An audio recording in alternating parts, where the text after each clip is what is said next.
These are the last American boot companies still standing, and every pair they make is built to outlast you. 98% of shoes sold in America today are made overseas. Since 1980, more than 1,000 domestic footwear factories have disappeared. Entire towns that once revolved around leatherworking, stitching, and bootmaking slowly watched those industries vanish. But in a handful of places across the United States, from Minnesota to Washington State, a small group of companies refused to follow the rest of the industry offshore. Inside these factories, skilled craftspeople are still cutting leather by hand, shaping uppers over wooden lasts, hammering nails into midsoles, and stitching boots together one pair at a time. Whether you're looking at Red Wing Iron Rangers, White Smoke Jumpers, Thorogood Mock Toes, or Nick's Builder Pros, these aren't just fashion pieces. They represent the surviving core of American boot craftsmanship. And the deeper you look into these companies, the more remarkable the story becomes. Let's start with the oldest. White's Boots traces its roots all the way back to 1853. Otto White learned the trade from his father, who learned it from his father before that. By the time Otto officially opened shop in Spokane in 1915, the company already had a reputation for making some of the toughest work boots in America. Their most famous model, the Smoke Jumper, was developed specifically for wildland firefighters working brutal terrain in the Pacific Northwest. These boots weren't designed for style. They were designed for survival. Heavy leather uppers protect against heat and sharp debris. High arches reduce fatigue during long hours on steep mountainsides. Thick midsoles absorb punishment from rough ground and constant impact. Each pair goes through more than 25 stages of handcrafting. White's uses true stitchdown construction, where the leather is flared outward and stitched directly to the sole for incredible stability and rebuildability. No foam fillers, no glued shortcuts. Many models are paired with Vibram outsoles built to withstand years of abuse. Prices usually start around $450 and can climb past $700 depending on customization. But owners often wear the same pair for decades through repeated resoles and rebuilds. In some cases, the leather upper outlasts multiple soles. Then, there's Red Wing. Founded in 1905 in Red Wing, Minnesota, the company has become the largest American work boot manufacturer, still operating domestically today. They produce up to 1.2 million pairs annually. But despite that scale, some of their most respected lines are still built the old-fashioned way. What makes Red Wing unique is vertical integration.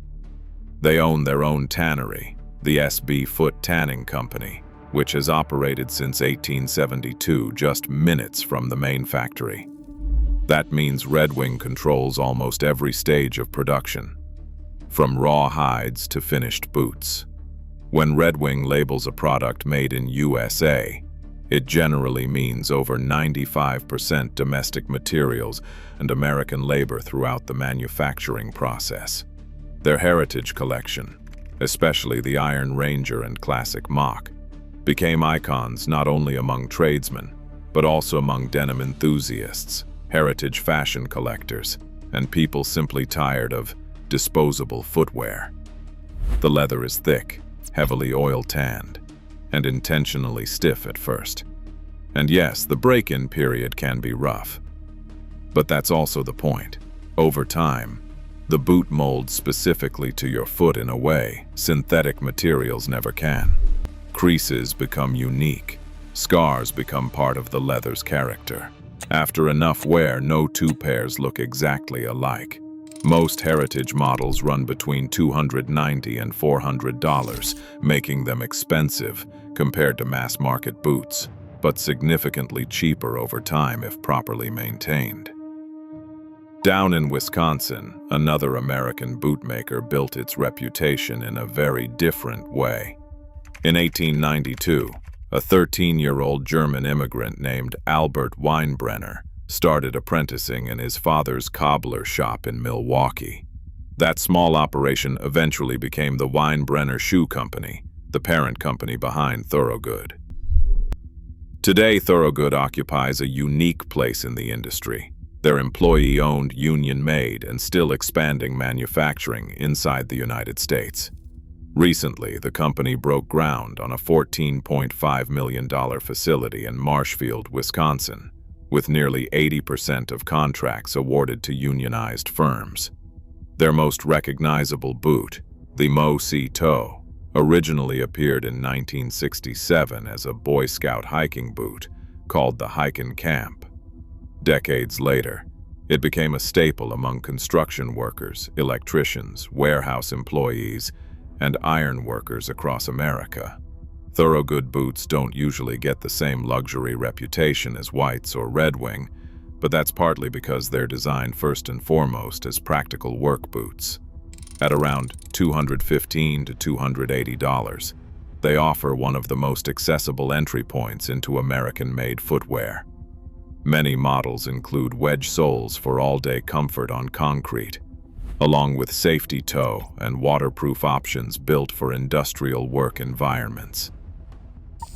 Then there's Nick's handmade boots, which might have the most incredible origin story in the entire industry. Founder Nikolai Blahuchin was born in 1922 in what is now Ukraine. During World War II, he survived German occupation, was captured and forced into labor, and was eventually liberated in 1945.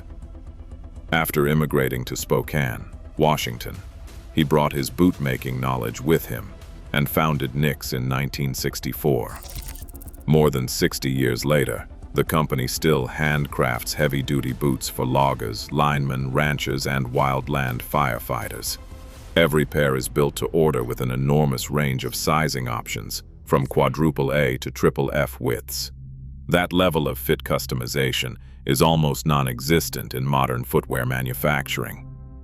Companies like Wesco, Alden, and Frank's Boots round out this shrinking group of American manufacturers still producing high-end stitched footwear domestically.